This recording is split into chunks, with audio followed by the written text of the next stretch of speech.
Seguramente ya vio el tema de este video y efectivamente estaremos hablando acerca del diezmo. No entraré al reino de los cielos si no diezmo. Quizás puede ser una de las grandes preguntas que alguien se puede hacer en esta vida o en el evangelio. Acerca del diezmo se escuchan tantas cuestiones, se escuchan tantos pensamientos, pero en realidad nosotros queremos traer no un pensamiento propio, sino un principio bíblico de la verdad del diezmo. En algunas ocasiones se escuchan cosas como ¿qué hacen con los diezmos? ¿Por qué lo hacen? ¿Están viviendo de los diezmos? Pero en realidad, ¿qué podemos nosotros enseñar? ¿Quieres saber la verdad del diezmo? No se mueva, acomódese. Ahorita regresamos. Mi nombre es Víctor Lazo y ya comenzamos.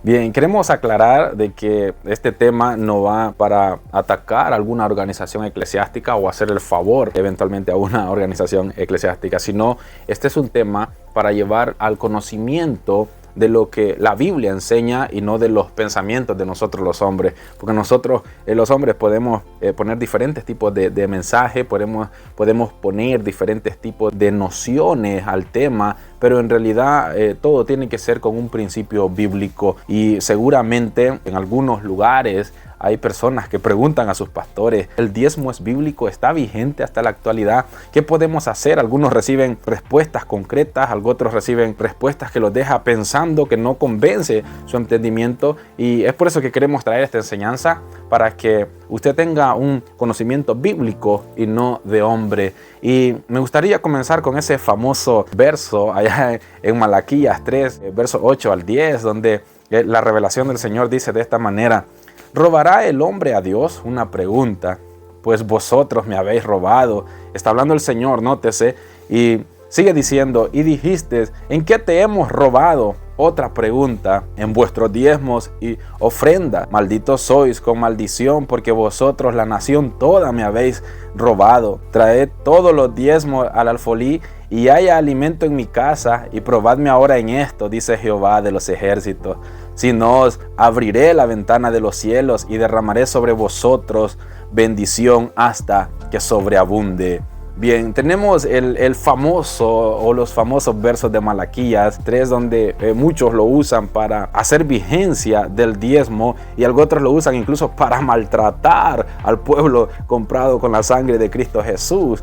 Y la verdad es de que tenemos que ser bíblicos y no meramente dogmáticos en esta situación, porque nosotros, los cristianos evangélicos, los que profesamos a Jesucristo, necesitamos tener una fuente confiable, una fuente que sea meramente bíblica. Por eso es que estamos trayendo esta enseñanza, para que sea la Biblia, la palabra, con principios bíblicos, mostrar qué está pasando con el diezmo en la actualidad. ¿Está vigente o ya quedó anulado? Acabamos de ver esos versos de Malaquías donde el Señor mismo está reclamando a la nación de Israel. Nótese que es Dios mismo, no es ningún hombre que le está reclamando a la nación de Israel. Pero ¿por qué el Señor lo hace y cuál es la autoridad que Dios tiene? Nótese que Dios nunca se aprovecha de su autoridad, sino que Dios ha hecho algo especial con el pueblo, con la nación de Israel, y eso es lo que tenemos que remontarnos nosotros, porque para entender todo esto de las leyes nos remontamos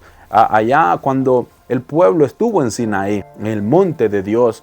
Y cuando examinamos en el capítulo 32 de Éxodo, ocurre algo interesante, donde el pueblo se entrega en pos de dioses, y específicamente en el famoso becerro de oro, donde el Señor se glorificó en medio del pueblo, porque el pueblo se entregó, pidió dioses, y Aarón le edificó un becerro de oro. Y el Señor manda a Moisés que descienda del monte porque el pueblo se ha corrompido. Pero ahí pasa algo muy interesante. Quiero parafrasear esta historia para que entendamos el origen del diezmo y para qué fue.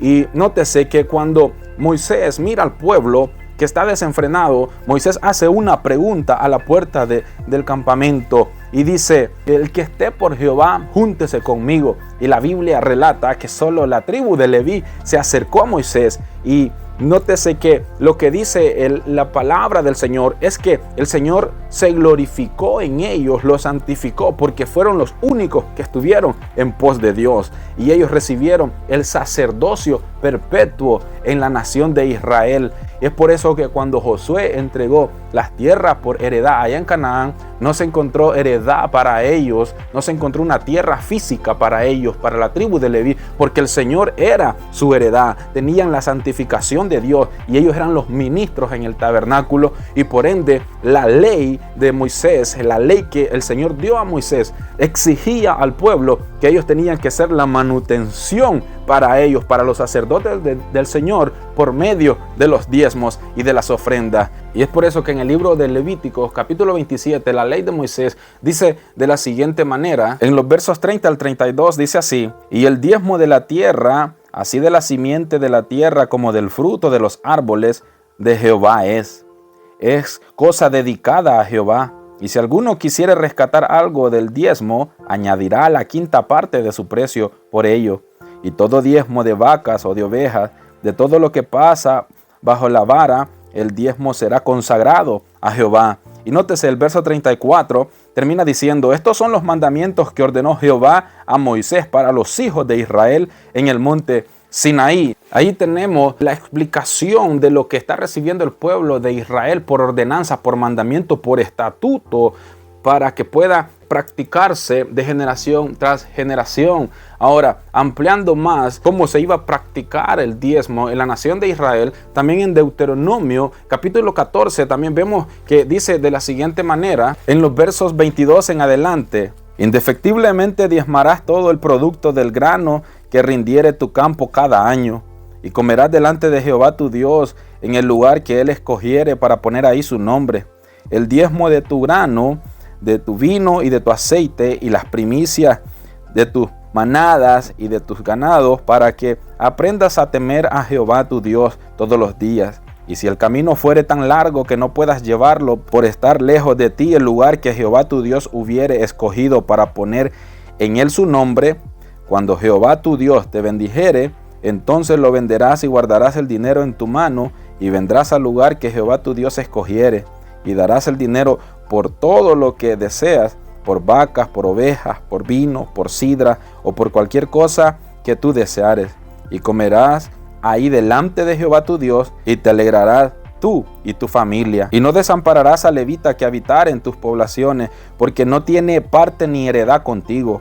Al fin de cada 3 años sacarás todo el diezmo de tus productos de aquel año, y lo guardarás en tus ciudades. Y vendrá el levita que no tiene parte ni heredad contigo, y el extranjero, el huérfano y la viuda que hubiere en tus poblaciones, y comerán y serán saciados, para que Jehová tu Dios te bendiga en toda obra que tus manos hicieren. Bien, una vez más, comprobando con la ley que recibió Moisés, que el Señor estaba ordenando acerca del diezmo y cuál iba a ser el motivo y el propósito para que fuese una ley en toda la nación de Israel. Entonces encontramos que el diezmo de Malaquías 3 es totalmente adjudicado a la nación de Israel. Pero algunos se preguntan, pero nosotros somos la Israel espiritual, exactamente, pero bajo otro pacto, bajo otro trato diferente, un trato espiritual muy apartado al que fue con la nación de Israel. Ahora, pero ¿por qué diezmamos en este tiempo?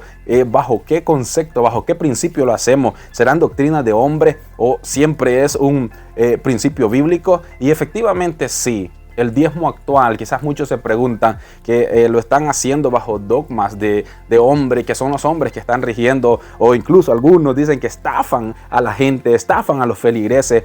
Pero en realidad el diezmo que se practica en la actualidad no es por una ley que suprime o que va a llamar ladrón a la persona, sino que al contrario, la palabra del Señor dice que Dios ama al dador alegre, lo que quiere decir que ahora en este tiempo de gracia que nosotros vivimos, en este nuevo pacto, nosotros estamos amparados bajo lo que vivió Abraham y Jacob, que fueron antes de la ley, y nuestro padre de la fe es quien enseñó a nosotros de cómo ser agradecidos con el Señor por todo lo que recibimos. Nótese lo que dice Génesis 14, 18 al 20. Entonces Melquisedec, rey de Salem y sacerdote del Dios Altísimo, sacó pan y vino y le bendijo diciendo: bendito sea Abraham, Dios del Altísimo, creador de los cielos y la tierra, y bendito sea el Dios Altísimo que entregó tus enemigos en tu mano y le dio a Abraham los diezmos de todo. Nótese que esta es la historia que encontramos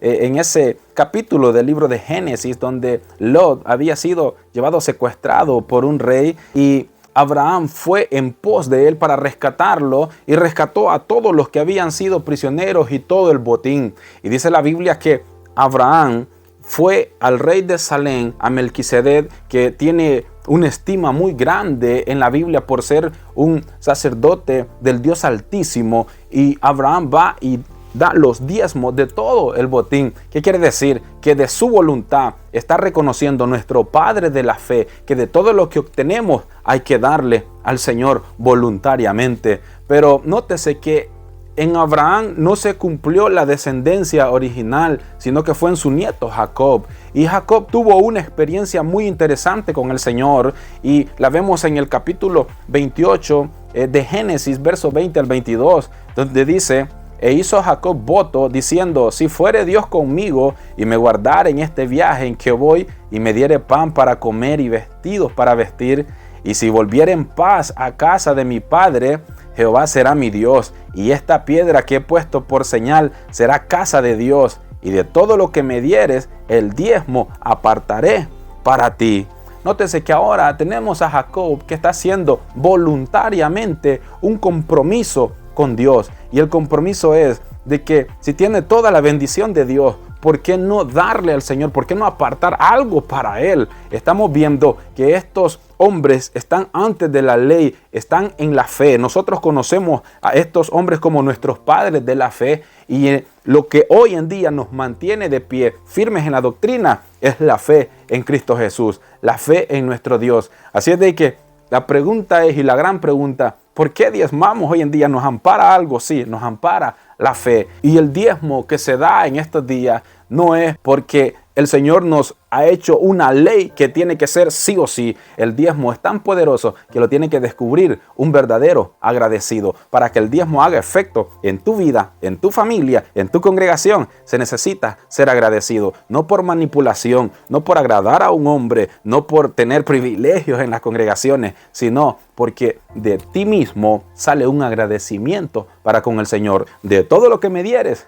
los diezmos apartaré para ti. Fueron las palabras de Jacob y son las palabras que enseñamos. Un principio bíblico, no dogmático, no de los hombres. Muchos pueden criticar a las iglesias cristianas evangélicas del diezmo, si se practica, si no se practica. Muchos pueden tener diferentes opiniones, pero en realidad en esta vida no es opiniones, es principio bíblico. Necesitamos ser escriturales y no ideológicos en nuestros propios conocimientos. Así es de que espero les haya interesado esta enseñanza.